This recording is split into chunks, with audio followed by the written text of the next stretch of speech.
Hello, friends. James Stevenson back with another episode of Who's Hating Hard on Tesla Today. Once again, it's our old pal, Politireality, is going to be the hater again.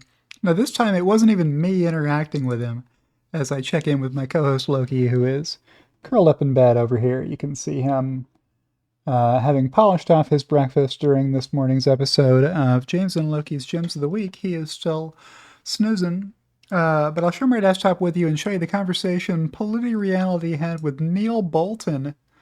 Uh, this is so funny. So even when he's not in a Tesla, not driving a Tesla, and not having a problem with a Tesla and frustrated by it, he's complaining about Tesla. So let's read this original post here. We're at the top of the thread where longtime Tesla hater, maybe not all that long time, at least a year, Politireality says, so this just sucks waiting almost an hour to charge my rental EV.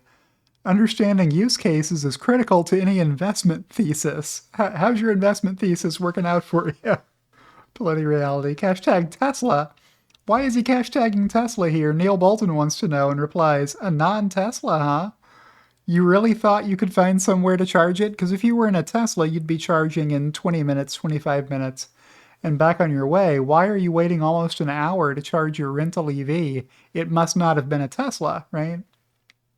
Politireality replied, no problem finding a charger, but you're a moron if you think that charging any EV is a quick proposition. Wake up. Well, either that or he has experience charging his EV quickly. Not everybody is a retired Australian with nothing better to do than charge their car and post on X with a photo here of the charging session. So I guess he arrived at a 33% state of charge and is at 94% and still charging. So folks, don't do this. So Politireality might not know about charging your EV. You don't wait until it's charged all the way up to 100% before you leave the charger because the rate of charge slows the closer you get to 100%. The way Elon has explained this before is a couple of different ways. One of them is if you're going to fill a glass with water from a pitcher, when you first start, you can dump a lot of water in there per second. But before you get to the top, if you don't want it to, spill, you slow down the rate of flow of water into that glass so that you can get it full, but not overly full, right?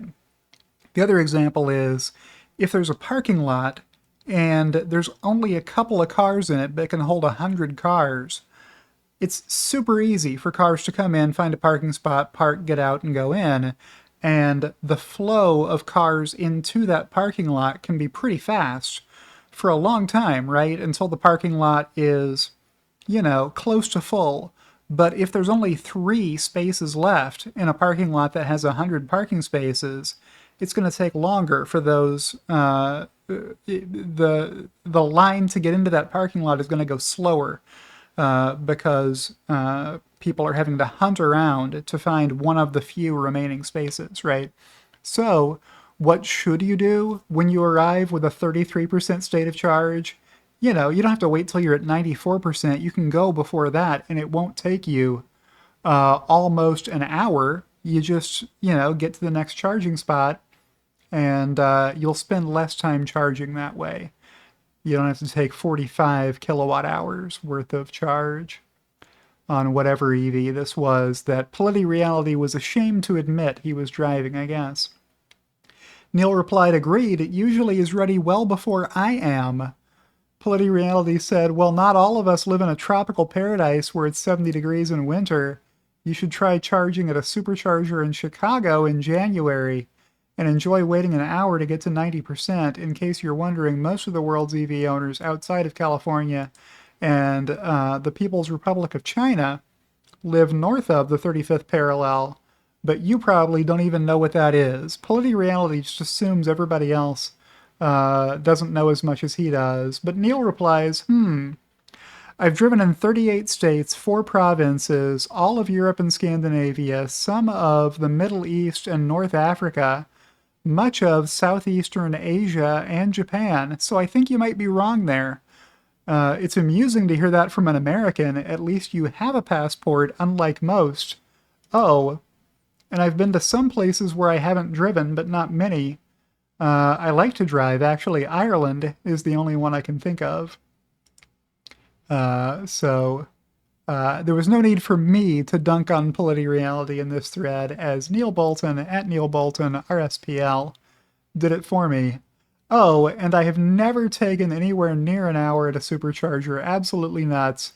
Precondition, charge often. Watch Bjorn Nyland's YouTube for tips. He's the EV goat, and he's in Norway, but he may only drive in the tropical parts of the country, I suppose. Well done. My hat is off to you, Neil Bolton. Taking care of Politireality, who's hating hard on Tesla today. So Loki and I don't have to. And with that, I will outro and say if you've enjoyed today's video, don't forget to click the like button. You can subscribe to me on Patreon or on X or by joining my YouTube channel, as my executive producers Kathy Kitchler and Rebellionaire.com did, and I'll see you in the next one.